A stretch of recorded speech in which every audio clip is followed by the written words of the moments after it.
जैसे आपको रीऑर्डर का फर्स्ट सेंटेंस मिल गया, आपको कनेक्टिंग पेयर्स ढूंढने हैं।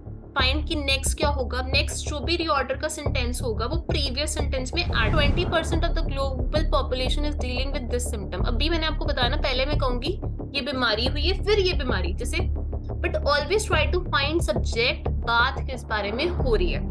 सी रीऑर्डर पैराग्राफ्स में एक्रोनिम्स होते हैं। एक्रोनिम्स होते हैं शॉर्ट फॉर्म, जैसे वर्ल्ड ट्रेड ऑर्गेनाइजेशन, जैसे WTO कहते हैं। डॉक्टर मनमोहन सिंह को doctor Singh.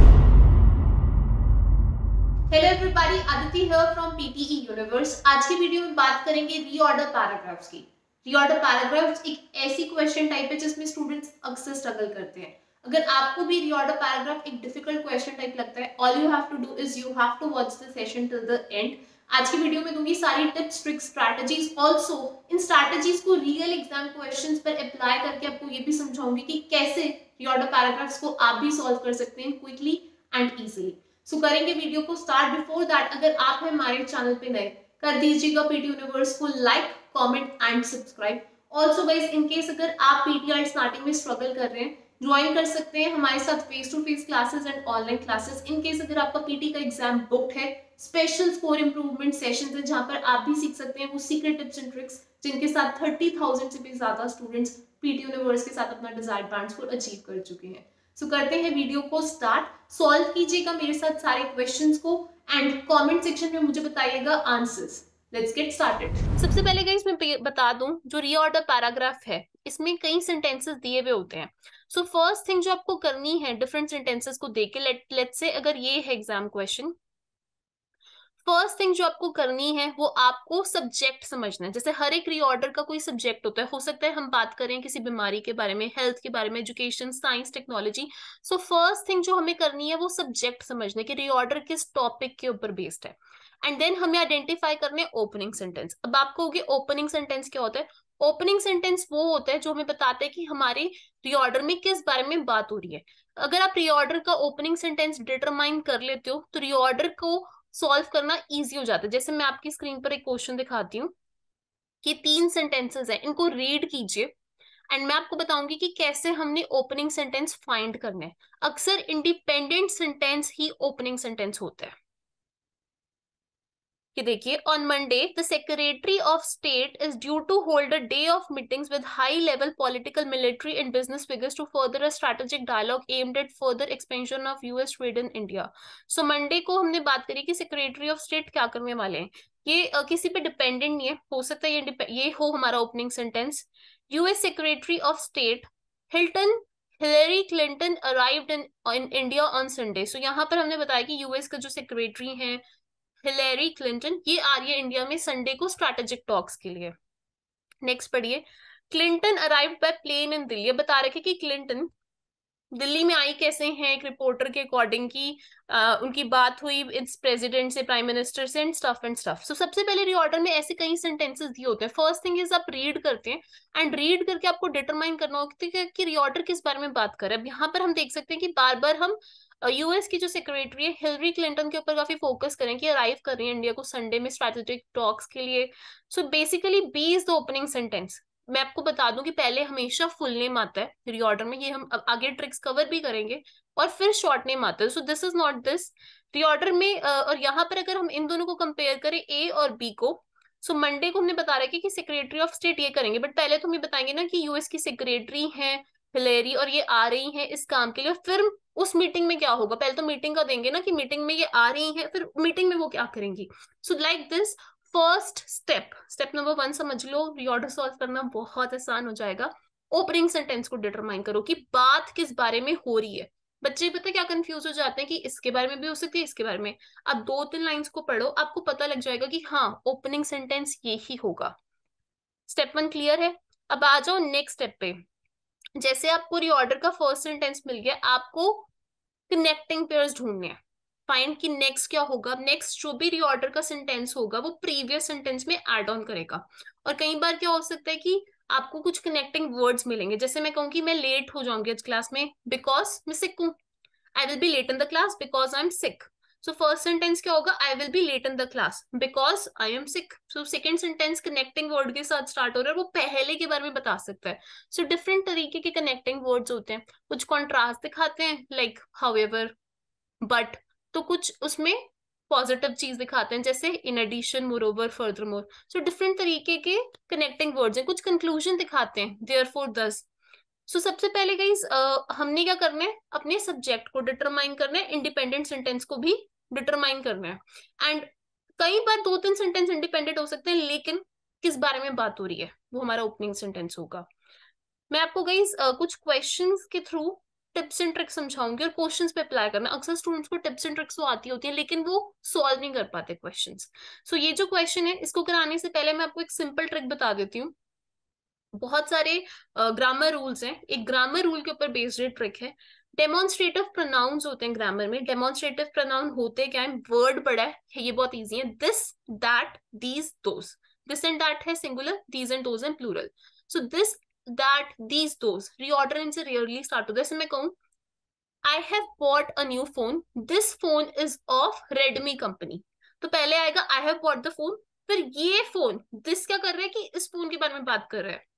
I am wearing a pink sweater, this sweater is of X Y Z brand. तो पहले मैंने खरीदा स्वेटर, फिर ये स्वेटर, मतलब दिस दैट दीज दोस बाद में आते हैं। ठीक है, पहले मैं कहती हूँ कि मैंने ये चीज खरीदी, ये चीज यहाँ की है, इस तरीके से हम बात करते हैं। अब मैं जो है आपकी स्क्रीन पे क्वेश्चन नंबर 1 दिखा रही हूँ। मैं चाहती हूँ कि पहले आप इस क्वेश्चन को रीड करें, मैं आपको 2 मिनट दूंगी। ओपनिंग सेंटेंस को आप डिटरमाइन करें और अपना आंसर कमेंट सेक्शन में पोस्ट करें कि आपको क्या लगता है ओपनिंग सेंटेंस क्या हो सकता है, ताकि हम स्टेप बाय स्टेप रीऑर्डर को सॉल्व करना सीखेंगे। सारे लोग कमेंट करिएगा जो भी सेशन में है, क्योंकि जैसे आप सॉल्व करोगे मेरे साथ साथ, आपको स्टेप बाय स्टेप सीखने को मिलेगा। देखिए, रीड करना शुरू करो। 20% of the global population is dealing with this symptom. अभी मैंने आपको बताया ना, पहले मैं कहूंगी ये बीमारी हुई है, फिर ये बीमारी, जैसे people are suffering from fever, this symptom. तो इससे रीऑर्डर स्टार्ट नहीं होगा, क्रॉस कर दो। If you are suffering from insomnia and have to rely on sleeping pills, you are not alone. यहाँ पर हमने बीमारी का नाम दिया है। इंसोम्निया होता है कि जब नींद नहीं आती, और बहुत लोग हैं स्ट्रेस के कारण, तो कुछ लोग गलत वर्किंग आवर्स के कारण इस बीमारी से सफर करते हैं, तो ये हो सकता है। इस पे एक मैं डॉट लगा रही हूँ। While there could be multiple causes of insomnia, habitual and psychological factors significantly influence your sleep patterns. So यहाँ पर हमने कारण बताने शुरू कर दिए इंसोमिया के, लेकिन पहले मैं बताऊंगी बीमारी है, फिर इसके कारण है, फिर इसके सोल्यूशन है, या इससे जो भी हो रहा है एक्स वाई जेड। सो इन दोनों में 2 और 3 में बेटर ओपनिंग सेंटेंस 2 है। Studies demonstrate that the mobile blue light inhibit का मतलब होता है रोक देना, and also has a negative impact. ये एक डिफरेंट है कि मोबाइल ब्लू लाइट के बारे में बात हो रही है। Highly recommended that you avoid at all cost 1 hour before you fall asleep. तो इसने कोई सोल्यूशन दे रखा है, जैसे मैं कहूँगी मुझे नींद नहीं आ रही, तो उसका सोल्यूशन है कि ये मत करो। बट पहले मैं अगेन इंसोम्निया के बारे में, बीमारी के बारे में बताऊंगी। Fortunately these are within our control. पता, ये दीज कोई चीजें हैं जो हमारे कंट्रोल में चेंज के हैं, तो ये ऑर्डर इनसे भी स्टार्ट नहीं होगा। Out of 2, 3 and 4, best option is 2। क्योंकि यहाँ पर हमने बात करी है बीमारी के बारे में कि अगर आप इंसोम्निया से सफर कर रहे हो, तो आपको स्लीपिंग पिल्स पर रिलाई करने को, और आप अकेले नहीं हो, क्योंकि ऐसे बहुत लोग करते हैं। सो यहाँ पे एक तो हमने ओपनिंग सेंटेंस में इंट्रोडक्शन दे दी बीमारी की, इंसोम्निया, और हमने बता दिया स्लीपिंग पिल्स आपको लेनी पड़ेगी। क्लियर है? अब आप अगर रीड करो तो स्लीपिंग पिल की बात 1 में भी हो रही है, और दिस सिम्टम डायरेक्टली इंसोम्निया के बारे में बात कर रहा है। 20% of the global production is dealing with this symptom and has to take a sleeping pill on a daily basis to get some rest. So कह रहे हैं कि 20% इस लोग जो है वो इस बीमारी से स्ट्रगल कर रहे हैं, और उनको लेनी पड़ती है स्लीपिंग पिल डेली बेसिस के लिए, कुछ रेस्ट के लिए। तो basically next sentence previous sentence में एड ऑन करता है, that's how the reorder get solved. So correct जो पेयर है यहाँ पे बन गया है, मैं यहाँ पे लिख देती हूँ, 1 मिनट। 2, मैं 1 मिनट यहाँ पे लिख रही हूँ, ये पेयर्स आपके बन गए। देखिए रीऑर्डर्स में पूरा आंसर ना भी सॉल्व कर पाए, सॉरी, अब पेयर्स भी बना पाए, that will help you a lot. Next pairs आप बनाएंगे।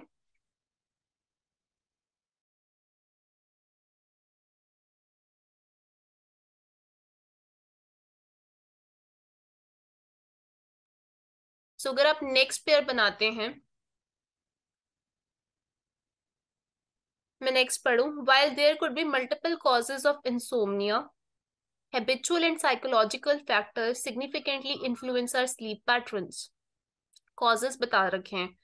And एक कैच है यहाँ पे, these है. these मतलब प्लूरल, कोई प्लूरल चीज की बात हो रही है, तो प्लूरल चीज यहाँ पर कॉजेस को रिप्रेजेंट करे तो डेफिनेटली 3 और 5 पेयर होंगे. एक और पेयर आप बना सकते हो, 3, 5. अब आप अपना आंसर पोस्ट कीजिए. आई गिव यू 30 सेकेंड्स की. बचा 4 है. पूरा रीऑर्डर आप सॉल्व करने की कोशिश कीजिए.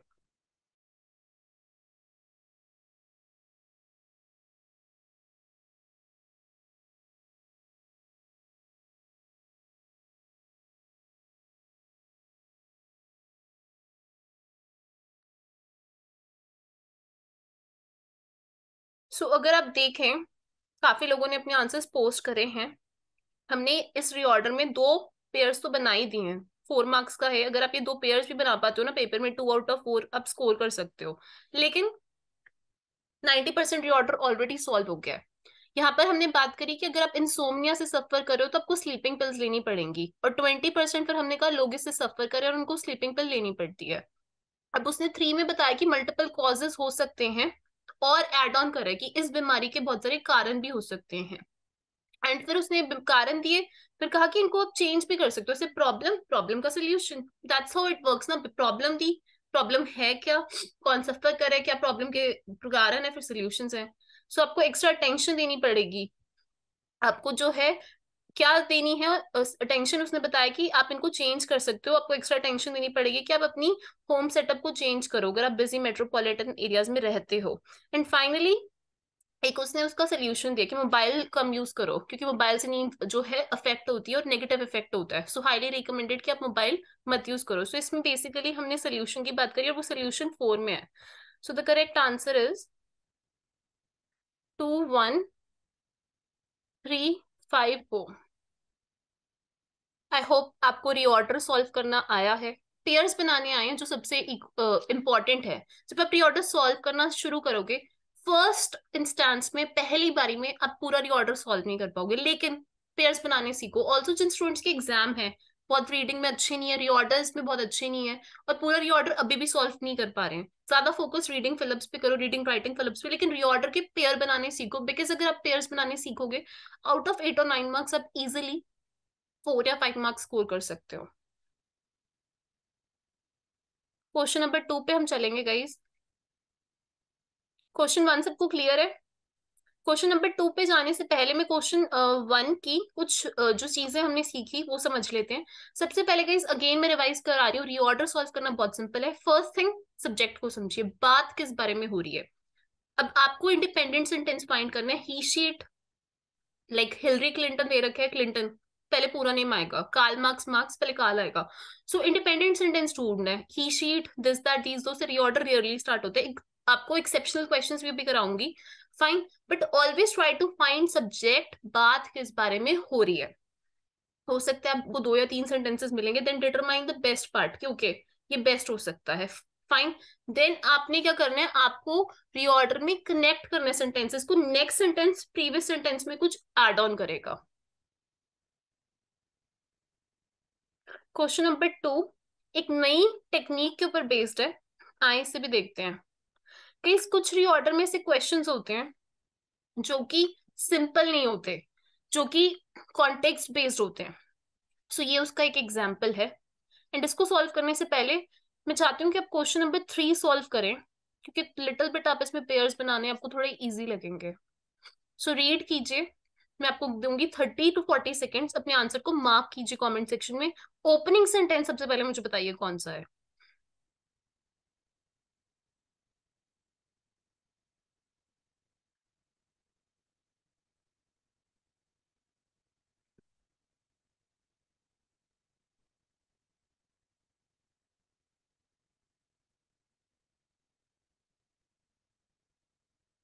See, over the years, I have had the opportunities to observe and understand the thought process behind the ads. मतलब यहाँ पे बात हो रही है कि क्या एड्स के पीछे का थॉट प्रोसेस है जो प्रिंट और टीवी पे आ रही हैं.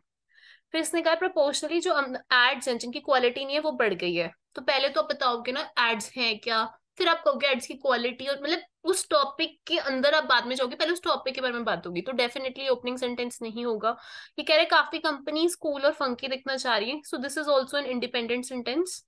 अनदर रीजन, पहले एक रीजन दूंगी कि मैं लेट इसलिए आई क्योंकि मैं बारिश में भीग गई थी, दूसरा मेरे को व्हीकल नहीं मिली, ये भी नहीं ओपनिंग सेंटेंस हो सकता।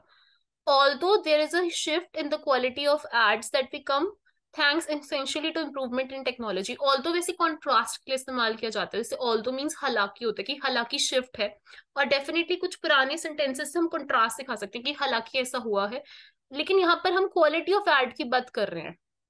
अगेन पहले हम ad की बात करेंगे, फिर हम quality of ad की बात करेंगे।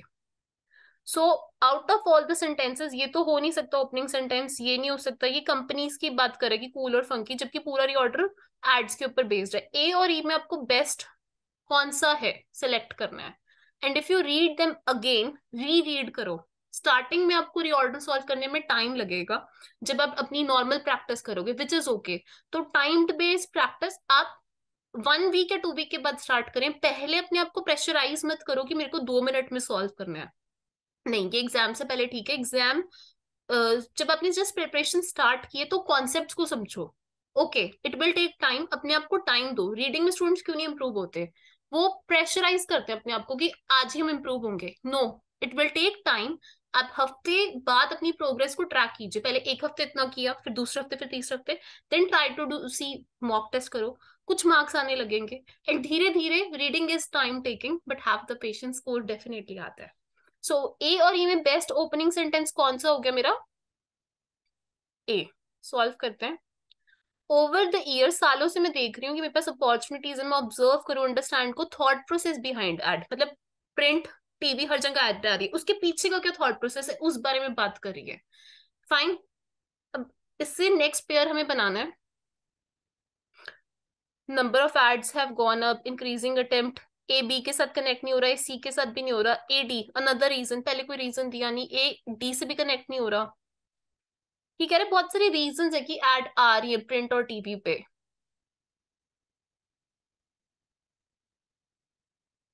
अभी कह रहे कि हालांकि शिफ्ट है क्वालिटी ऑफ एड्स में, जब हम डेली बेसिस पे देख रहे हैं, थैंक्स करे टेक्नोलॉजी के कारण मैं फील कर सकता हूँ कि quality of communication of message जो है वो डाइल्यूट हो चुकी है। तो बेसिकली ये थोड़ा सा लॉजिकल और थोड़ा डिफिकल्ट है, लेकिन यहाँ पे ए और ई पेयर कैसे आप इसको समझेगा, क्योंकि सारे रीऑर्डर्स खाली ट्रिक्स पे बेस्ड नहीं होते, मीनिंग पर बेस्ड भी होते हैं, and also out of given 4-5 जो भी सेंटेंसेस होते हैं, इट्स लाइक अ पजल कि ये यहीं यहाँ नहीं आ सकता ब्लॉक, यहाँ नहीं तो यहाँ आएगा। उस तरीके से भी रीऑर्डर को सॉल्व किया जाता है। पहले इसने कहा कि बहुत सालों से मैं देख रहा हूँ, मैंने एड्स को देखा है, उनके पीछे के थॉट प्रोसेस, जो एड्स आ रही है प्रिंट टीवी पे, और कह रहे हैं कि वो जो एड्स थी अब उनकी क्वालिटी चेंज हो गई है। क्यों चेंज हुई है, टेक्नोलॉजी के कारण। जो मैसेज है वो डाइल्यूट हो गया कह रहा है।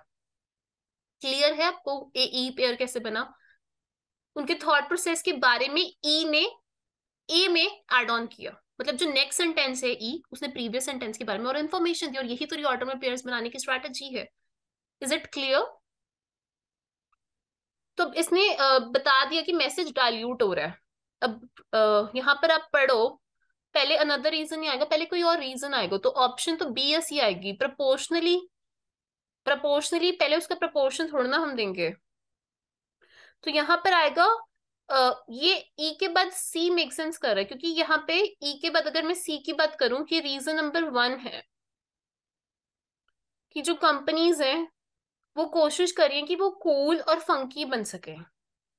तो बेसिकली ये बता रहे कि शिफ्ट हुई है क्वालिटी ऑफ एड्स, और वो कह रहे हैं कि मैसेज डाइल्यूट हुआ है। क्यों मैसेज डाइल्यूट हुआ है वो सी में एक्सप्लेन्ड है, यानी कि just try to understand, next sentence previous sentence में और एड ऑन करता है। तो बेसिकली सी सेंटेंस ने ई के बारे में और जानकारी दी है। उसने कहा कि कंपनीज जो है वो कूल और फंकी बनना चाह रही हैं। Fine, reason 1। अब सेकेंड रीजन, एक रीजन तो कंपनीज फंकी बनना चाह रही है, दूसरा नंबर ऑफ कंपनीज भी तो बढ़ गई हैं। अब हर कंपनी कूल और फंकी बनना चाहेगी तो हर एड बेकार बनेगी ना, मतलब जो क्वालिटी ऑफ, एक तो एड एक कंपनी बेकार बना रही है, वो कंपनी बढ़ गई है तो एड बेकार बेकार बेकार। तो सी और डी एक पेयर था।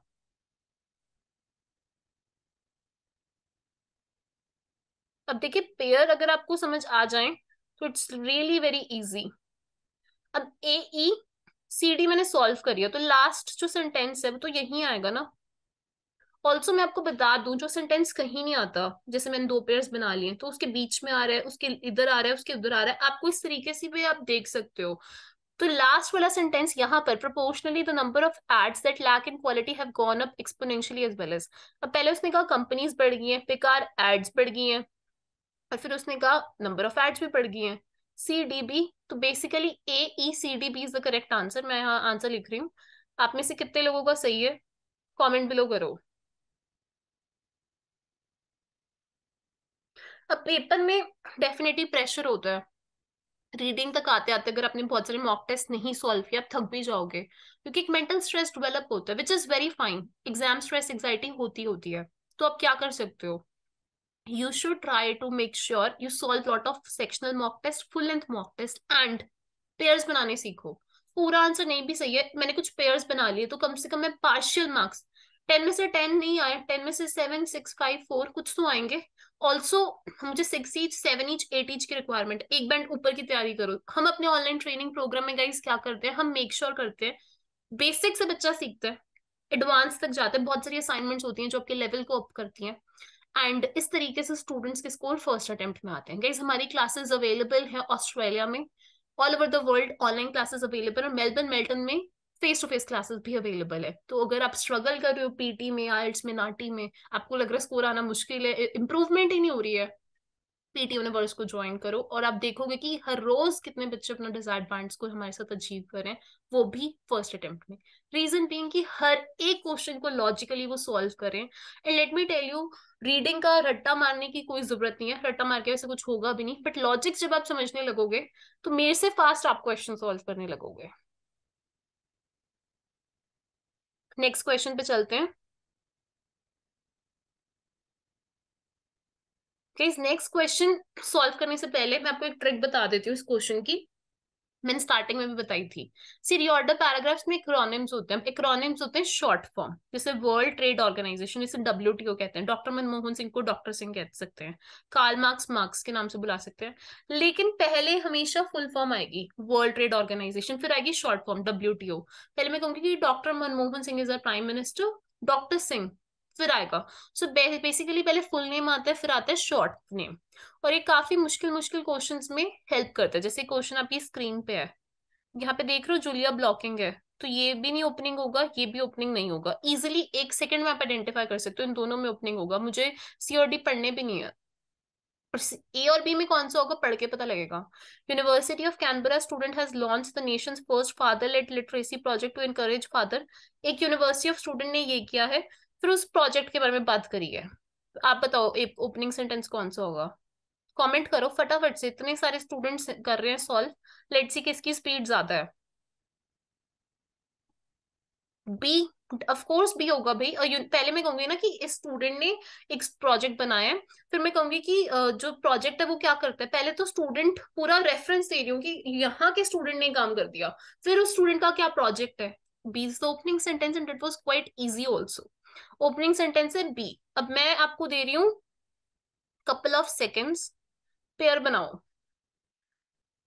थोड़ी सी आपको इसमें कंफ्यूजन भी होगी, बट मैं चाहती हूँ पेयर बनाओ।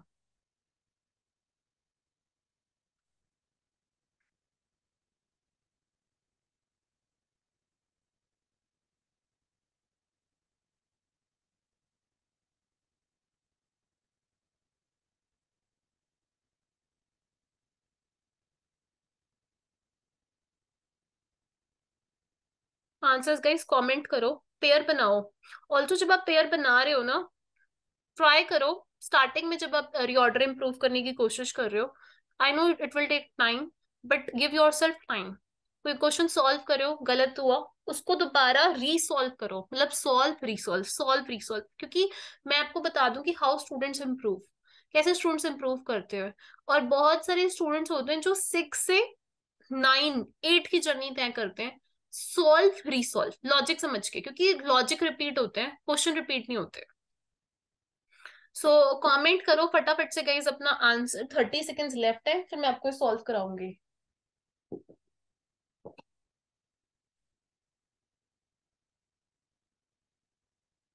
Please let me tell you one thing.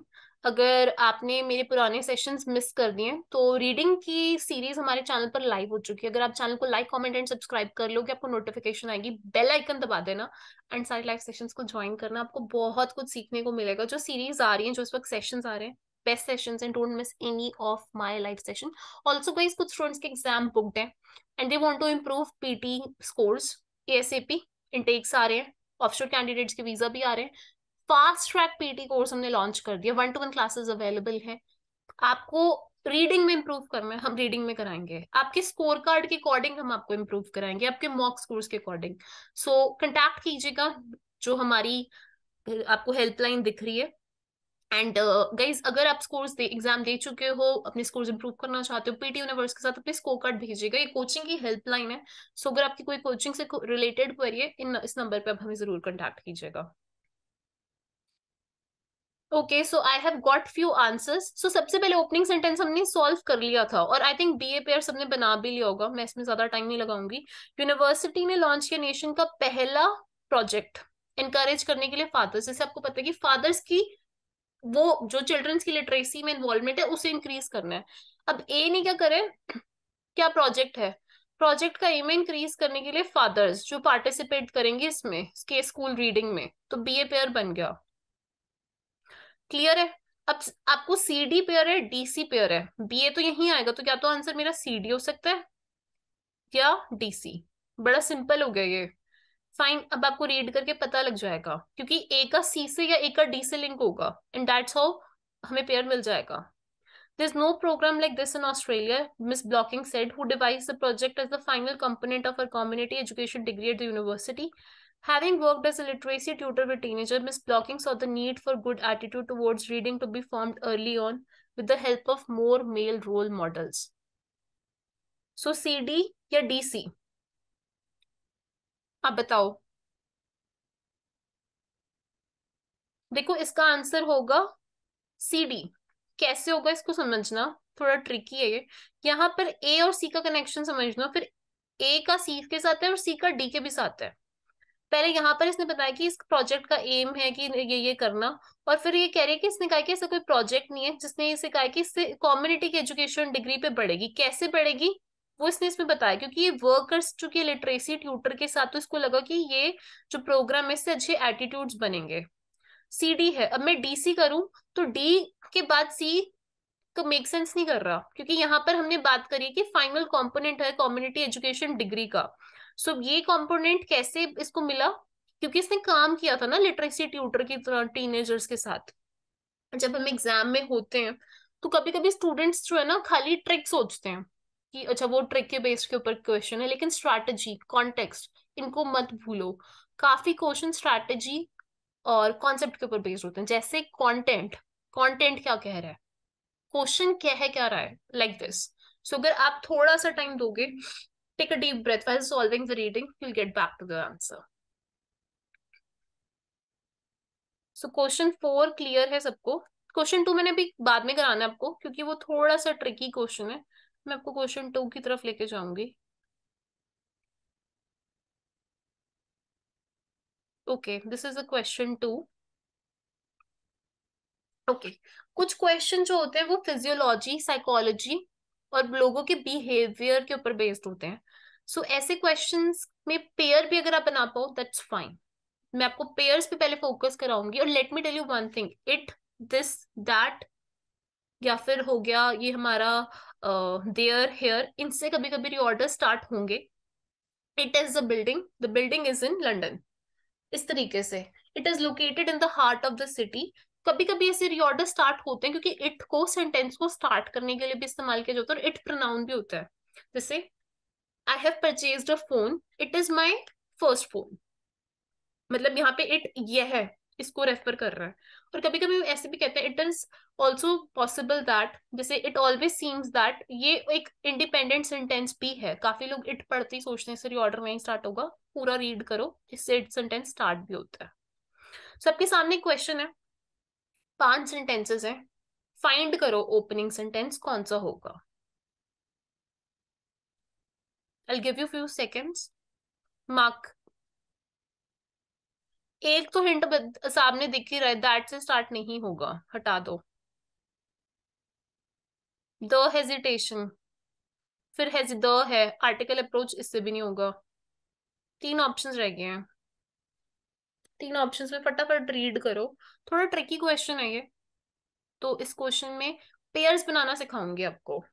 और एक मैं आपको सिंपल चीज जो है इस क्वेश्चन के थ्रू बताऊंगी, वो पेयर्स कैसे बनते हैं। पहले रीड करते हो।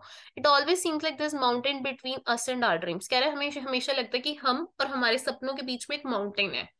People who want to achieve something great, reach a goal or start something new will often hesitate before taking the leap. जो लोग कुछ बन जाते हैं, कुछ अचीव कर लेते हैं, वो हेजिटेट करते हैं कुछ करने से पहले। लोगों की बात करें, ये भी इंडिपेंडेंट सेंटेंस है। If fear is standing in the way of your success, it's time to evaluate the situation, कह रहा है कि अगर फियर आपकी सक्सेस के बीच में, तो टाइम है कि आप इवेलुएट करो अपनी सिचुएशन, वर्क करो रिजॉल्व करने के लिए फियर, और do the thing you have always dreamed of doing. तो इसने काइंड ऑफ एक तरीके का कंक्लूजन, अगर आप पढ़ो तो पता लग रहा है कि अगर आपके साथ ऐसा हो रहा है तो आपको सोल्यूशन है चीज का। तो सोल्यूशन ज्यादातर ओपनिंग सेंटेंस नहीं होते, और यहाँ पे पहले प्रॉब्लम आएगी, तो ये मैं से कट कर रही हूँ। दो सेंटेंसेस है। फाइन, अगर आप क्लियर नहीं हो तो आप ऐसा भी कर सकते हो कि आप टू से स्टार्ट कर लो, थ्री से, और फिर आपको बाद में सेंटेंस मिल जाता है। But don't waste a lot of time in finding the opening sentence. खाली बहुत ज्यादा टाइम जो है वेस्ट ही मत कर दो, क्योंकि अगेन रियल एग्जाम में टाइम भी होगा, स्ट्रेस भी होगा, एग्जाइटी भी होगी। आपको कुछ और कैच पकड़ने होंगे, जैसे मैंने एक कैच पकड़ा, हेजिटेट है, हेजिटेशन है, फिर दैट हेजिटेशन है, मतलब डेफिनेटली थ्री के बाद फोर या वन आएंगे। सो मेरे को पता लग गया कि थ्री के बाद फोर और वन का स्पेस है, तो मेरे दिमाग में ये क्लियर हो गया। People who want to achieve something great, reach a goal, start something new will often hesitate, वो अक्सर hesitate करेंगे। तो hesitation, फिर उसने पहले यहाँ hesitate इंट्रोड्यूस करे और फिर hesitation के बारे में और जानकारी दी है, तो थ्री के बाद वन भी आ सकता है। That little bit of hesitation is fine. It's not wise to do anything monumental without pausing to make important consideration. कह रहा है कि वो ठीक भी है hesitation, कह रहा है कि लोग जो जिंदगी में कुछ कर सकते हैं थोड़ा हेजिटेट करेंगे, और हेजिटेशन ठीक भी है। थ्री वन डायरेक्ट पेयर है, पढ़ के पता लग रहा है, लॉक हो गए यहाँ पे। और फिर हेजिटेशन की बात हो रही है, तो मैं मेरे को लगता है वन फोर भी पेयर हो सकता है, so I try to connect one with four. ये पहले इसने कहा कि वो हेजिटेशन ठीक भी है, क्योंकि वाइज नहीं है कि आप कुछ भी करो, कि एक बार आप सोचो ना कि ये अगर कोई जिंदगी में कुछ कर चुका है तो सब सोचना होगा ना कि नेक्स्ट चीज वो करे वो उसके साथ ये अच्छी भी या नहीं है। वो कह रहे कि हेजिटेशन प्रॉब्लम बन जाती है जब ये डर में बदल जाए या एग्जाइटी में, क्योंकि फिर आप कुछ कर नहीं पाओगे। तो थ्री वन फोर, क्योंकि वन ने थ्री ने इंट्रोड्यूस करा हेजिटेशन के बारे में, वन ने कहा कि वो हेजिटेशन ठीक भी है, और फिर फोर ने कहा लेकिन वो प्रॉब्लम कम बन जाती है, अरे इतनी हेजिटेशन ठीक है, थोड़ी तो होनी चाहिए, लेकिन अब वो बहुत ज्यादा है तो प्रॉब्लम बन जाती है। कॉन्सेप्ट समझ आया। एंड यहाँ से मेरे को ना पढ़ते पढ़ते ही आया फियर और एग्जाइटी, यहाँ मेरे को फियर दिख गया, मैं इसको फोर को फाइव से कनेक्ट करने की कोशिश करी, मुझे लग रहा है कनेक्ट होगा। अगर कह रहे फियर स्टैंड कर रहे हैं सक्सेस के रास्ते में, टाइम में आ गया कि आप इवेलुएट करो सिचुएशन को, मतलब मैं यहाँ पर सक्सेस के पास हूँ, यहाँ पे फियर आ गया, तो आप देखो सिचुएशन को, वर्क करो उसे सॉल्व करने में, और फिर वो करो जो आप करना चाहते हो। बेसिकली कंक्लूजन लग रहा है, सोल्यूशन भी लग रहा है, और फोर और फाइव में फियर की बात भी हो रही है। जो फोर में बात हुई थी वो फाइव में आगे कंटिन्यूड है। फोर में मैं कहा था कि वो हेजिटेशन प्रॉब्लम बन जाएगा अगर वो फियर में बदले, एग्जाइटी में, क्योंकि वो आपको होल्ड बैक करेगी कि आप कुछ नहीं कर सकते हो। और फिर कह रहे हैं वो फियर अगर होल्ड बैक कर रहे हैं, टाइम है कि इवेलुएट करो। तो थ्री वन फोर फाइव जो है हमारा पेयर बन गया है। अब टू जो है, या तो वो लास्ट में आ सकता है, it always seems is a mountain between us and our dreams, last में मेक सेंस नहीं करा, ओपनिंग ही होगी। सो रीऑर्डर की ओपनिंग यहाँ इट से हो रही है कि हमेशा, इट ऑलवेज सीम्स, ऐसा हमेशा लगता है कि एक माउंटेन है हमारे और हमारे सपनों के बीच में, और लोग जो कुछ करना चाहते हैं वो एक गोल तक पहुंच जाते हैं, लेकिन उससे पहले हेजिटेट करते हैं। पहले इसने एक जेनरिक टू स्पेसिफिक, बहुत अच्छा रीऑर्डर था, बहुत अच्छा क्वेश्चन था। जनरल बात करी कि अक्सर एक माउंटेन होता है हम और हमारे सपनों के बीच में, और फिर उसने लोगों के ऊपर बात, स्पेसिफिकली लोगों के बारे में कहा कि लोग जो कुछ कर जाते हैं वो उस गोल तक पहुंचते हैं, और वो आगे उससे कुछ करने में थोड़ा हेजिटेट करते हैं। Two three one four five इसका आंसर है। बहुत अच्छा क्वेश्चन था, ये ट्रिक आपको क्लियर नहीं हुई हो दोबारा देखना इसको कैसे सॉल्व कराया है। ऐसे क्वेश्चन आते हैं पेपर में, let me tell you.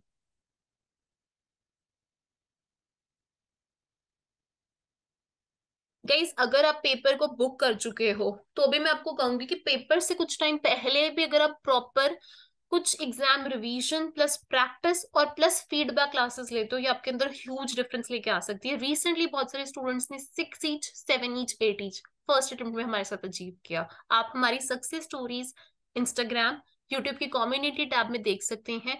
And काफी सारे स्टूडेंट्स थे गाइस जो कोई वीक भी थे, but let me tell you, अगर आप हार्ड वर्क करोगे कंबाइंड विद स्मार्ट वर्क करोगे विद प्रॉपर फीडबैक और इंटेंसिव क्लासेस के साथ वर्क करोगे, ऐसी कोई भी स्टूडेंट की सक्सेस स्टोरीज आप देखोगे, they have got their scores. Next question आपकी स्क्रीन पे सॉल्व कीजिए।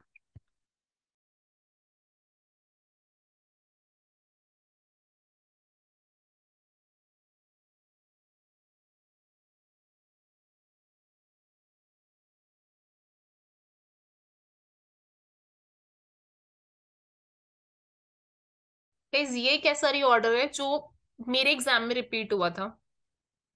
When I give exam I got this question. And ये कैसा क्वेश्चन है जो थोड़ा डिफरेंट है, क्योंकि एक होता है ना कि जैसे पैराग्राफ दे रखे हैं उसकी स्टार्टिंग की लाइंस पिक करके ऑर्डर बनाया गया है, इसी स्टोरी के बीच में से बनाया गया है। So this is a very tricky question and I want you to solve this question. Post your answer in the comment section.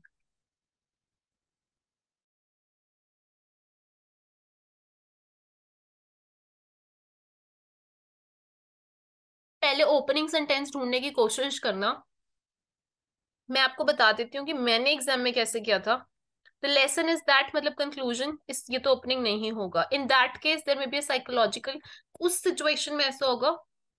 Generally reorder इससे स्टार्ट नहीं होता, दैट से पूरा पढ़ के देख लो किसी चीज सिचुएशन की बात हो रही है। समटाइम्स हाउएवर साइंटिस्ट का बिलीव होता है कि हाइपोथेसिस ट्रू है नहीं है, और उसके पास प्रेशर होता है एक रिजल्ट निकालने का।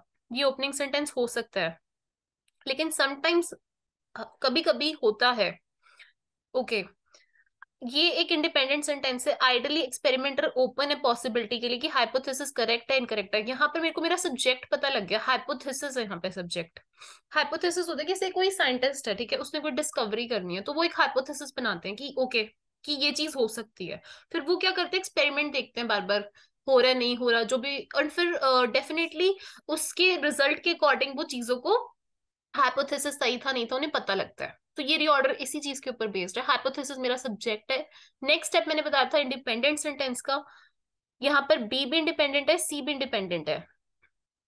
अब another common mistake is to ignore or rule out the data which do not support the hypothesis।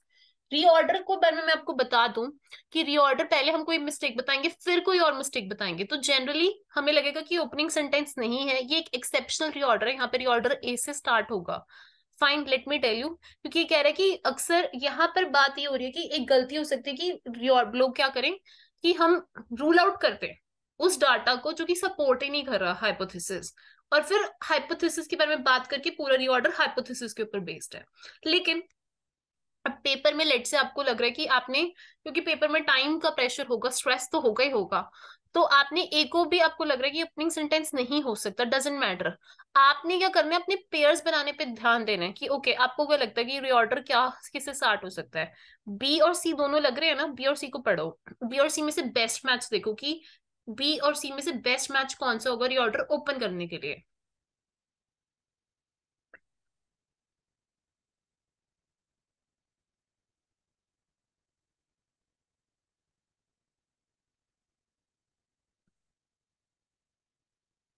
Ideally, the experimenter is open to the possibility that the hypothesis is correct or incorrect. Sometimes, however, a scientist may have a strong belief that the hypothesis is true or false or feel internal or external pressure to get a specific result. कह रहे कि कभी कभी scientist के ऊपर ये ना pressure होता है कि ये रिजल्ट ही निकालना है। सो यहाँ पर हमने एक्सपेरिमेंटर की बात करी कि उसके पास ना एक जैसे हाइपोथेसिस है। मैं आपको समझा दूंगी इसको एक बार एक्सप्लेन करके। ये देखिए हाइपोथेसिस है कि सही हो सकता है गलत, दो केसेस हैं, ठीक है, दो केसेस के बारे में बात कर रहा है। तो पहले इसने हाइपोथेसिस के बारे में बात करी कि हाइपोथेसिस है, इसको एक्सपेरिमेंटर कर रहा है, उसके पास पॉसिबिलिटी है कि सही भी हो सकता है सही नहीं भी, ठीक है। तो ये बी बी से हमारा रीऑर्डर यहाँ स्टार्ट होगा। एंड बी और सी पेयर हैं, अगर आप ध्यान से पढ़ो कैसे पेयर है इसको समझो। ये कह रहा है कि एक बेसिकली एक्सपेरिमेंट हुआ, एक्सपेरिमेंटर के ऊपर पॉसिबिलिटी है कि ये हाइपोथेसिस सही भी हो सकता है गलत भी। फिर उसने सिचुएशन बताई है और फिर कहा कि उस सिचुएशन में क्या होगा, सिचुएशन समझो।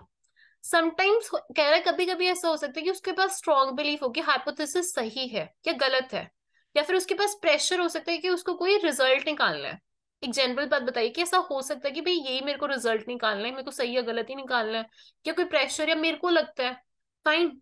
और फिर कह रहे हैं उस सिचुएशन में B C D direct pair है। उस सिचुएशन में मतलब कौन सी सिचुएशन, दैट यहाँ रेफर करे वो सिचुएशन जब या तो आपके पास इंटरनल या एक्सटर्नल प्रेशर है या आपका स्ट्रॉन्ग बिलीव है। पीसीडी बहुत अच्छा क्वेश्चन है, कॉम्प्लेक्स क्वेश्चन है, इंडेफिनेटली ऐसा क्वेश्चन है। अगर ऐसे क्वेश्चन नहीं कर रखे एग्जाम में सॉल्व नहीं होगा। मैंने क्वेश्चंस आज जो आपके लिए लेके आई हूं मैं, वो क्वेश्चंस मैंने ऐसे पिकअप करे हैं जिनसे आप कुछ सीखो। डजेंट मैटर आपके गलत हो, आप कॉन्सेप्ट सीखो। अच्छा ऐसे एक्सेप्शनल क्वेश्चन भी आते हैं ताकि पेपर में जब भी क्वेश्चन आए आप सॉल्व कर सको, आपको इजी लगे। बीसीडी क्लियर हो गया सबको या दोबारा बताऊं? मैं एक बार दोबारा रिपीट कर रही हूँ, जिसको नहीं आया समझ देख लो। सिंपल है। ये कह रहे हैं कि आइडियली एक्सपेरिमेंटर, आइडियली बात कर रहे हैं मतलब आइडियल सिचुएशन में क्या होता है, एक एक्सपेरिमेंटर है, उसके पास ओपन होता है वो पॉसिबिलिटी के लिए कि हाइपोथेसिस सही है या गलत है। ठीक है। फिर उसने कहा कि कभी कभी क्या होता है कि साइंटिस्ट को लगता है कि हाइपोथेसिस सही है या गलत है, उसके पास कुछ प्रेशर होता है। और फिर कहा इस सिचुएशन में कैसा होगा।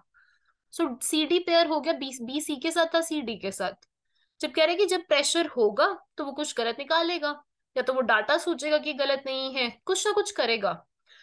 फाइन। और यहाँ पर उसने कहा कि उस चीज से उसने कंक्लूजन निकाला कि लेसन ये कि डाटा को हैंडल सही तरीके से किया जाए, क्योंकि यहाँ पे डाटा की बात करी थी कि डाटा निकालेगा, डाटा को कैसे हैंडल करना है। It's the conclusion. So B C D E, D E direct pair था देखो, बी सी डी ई, ये तो आप एटलीस्ट फाइंड कर ही सकते हो एग्जाम में पेयर्स। अब ए है, ए कहाँ पर आ सकता है, ये तो स्टार्टिंग में एंडिंग में, क्योंकि बाकी सब तो पेयर्स हैं। अनदर कॉमन मिस्टेक उसके बाद, ये तो ए पे तो कंक्लूजन ही कर दिया ना, तो ए तो यही आएगा। ये तो मैंने कंक्लूड ही कर दिया ना अपने उसको।